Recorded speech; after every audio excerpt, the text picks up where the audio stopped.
أعوذ بالله من الشيطان الرجيم. بسم الله الرحمن الرحيم. لقد كان في يوسف وإخوته آيات للسائلين إذ قالوا ليوسف وأخوه أحب إلى أبينا منا ونحن عصبة إن أبانا لفي ضلال مبين اقتلوا يوسف أو اطرحوه أرضا يخل لكم وجه أبيكم وتكونوا من بعده قوما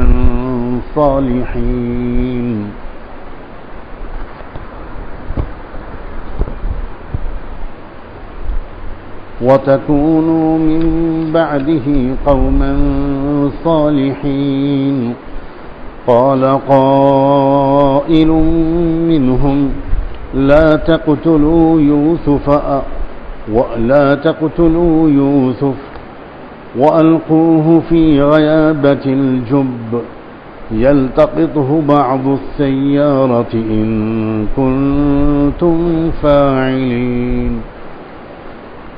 قالوا يا أبانا ما لك لا تأمنا على يوسف وإنا له لناصحون أرسله معنا غدا يرتع ويلعب وإنا له لحافظون. قال إني ليحزنني أن تذهبوا به وأخاف أن يأكله الذئب وأنتم عنه غافلون. قالوا لئن أكله الذئب ونحن عصبة إنا إذا لخاسرون. فلما ذهبوا به وأجمعوا أن يجعلوه في غيابة الجب وأوحينا إليه لتنبئنهم بأمرهم هذا وهم لا يشعرون. وجاءوا أباهم عشاء يبكون قالوا يا أبانا إنا ذهبنا نستبق وتركنا يوسف عند متاعنا فأكله الذئب وما أنت بمؤمن لنا ولو كنا صادقين. وجاءوا على قميصه بدم كذب قال بل سولت لكم أنفسكم أمرا فصبر جميل والله المستعان على ما تصفون. صدق الله العظيم.